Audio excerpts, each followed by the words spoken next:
ഒന്നുമില്ല, ഇരുന്നോ. നീ എന്താ ഇവിടെ? പെണ്ണ് കാണാൻ വന്നതാ. എന്താന്ന്? നിങ്ങൾ കുറച്ചുകൂടി വളരണം പാർത്തു.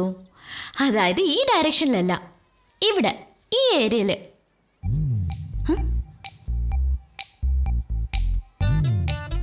മാറ്റ്. തമ്പുരാട്ടിയെന്നുള്ള വിചാരം. ഇപ്പോ ഒരു അംബാസഡർ കാറുണ്ടെന്ന് വിചാരിക്കേ. അടുത്ത് തന്നെ ഒരു ബെൻസും. നിങ്ങൾക്ക് ഏത് ഇഷ്ടപ്പെടും?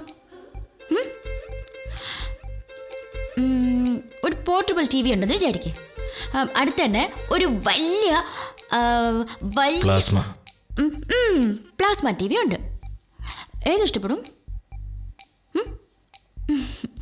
ചേച്ചി അംബാസഡർ, ഞാൻ ബെൻസ്. അത് പോർട്ടബിൾ. ഞാൻ പ്ലാസ്മ. അത് ലൈഫ് ബോയ്. ഞാൻ ലക്സ്. അതുകൊണ്ടാ എൻ്റെ സൗന്ദര്യം ഒരു പ്രോബ്ലം ആയിരുന്നെന്ന് വിചാരിച്ച് ഞാൻ ഒതുങ്ങുന്നു. ദൈവകൃപയിൽ അവളുടെ കല്യാണം കഴിഞ്ഞു പോയാൽ പിന്നെ എന്നെ കെട്ടണത് വല്ല ഋത്തിക് റോഷനോ അഭിഷേക് ബച്ചനോ വല്ലവരായിരിക്കും.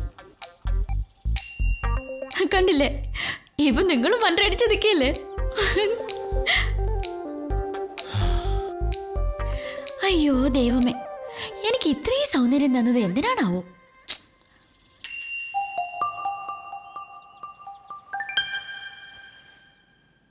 പേടിക്കണ്ട മോളെ. നിന്റെ അമ്മയും ബന്ധുക്കളൊക്കെ വിചാരിക്കുന്ന പോലെ നീ അത്ര സുന്ദരിയൊന്നല്ലല്ലോ. കണ്ണിനാണെങ്കിൽ അത്ര ഭംഗിയൊന്നുമില്ല. പിന്നെ മൂക്കാണെങ്കിൽ ആരും അടിച്ചു പരുത്തി പോലുണ്ട്. കളറിന്റെ കാര്യം പറയേ വേണ്ട. പിന്നെന്തിനാ ഈ ഭയം? അപ്പൊ ഞാൻ സുന്ദരിയല്ലെന്നാ? അവരെല്ലാം പറഞ്ഞു പരത്തുന്ന പോലെ നിന്നെ കാണാൻ എന്തേലും ഭംഗിയുണ്ടോ?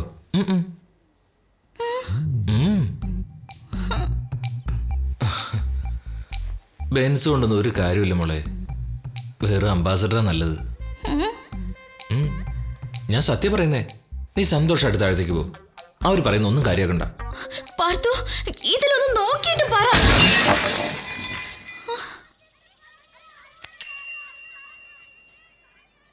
ആരോ ബോൾ കൊണ്ടടിച്ചതാ.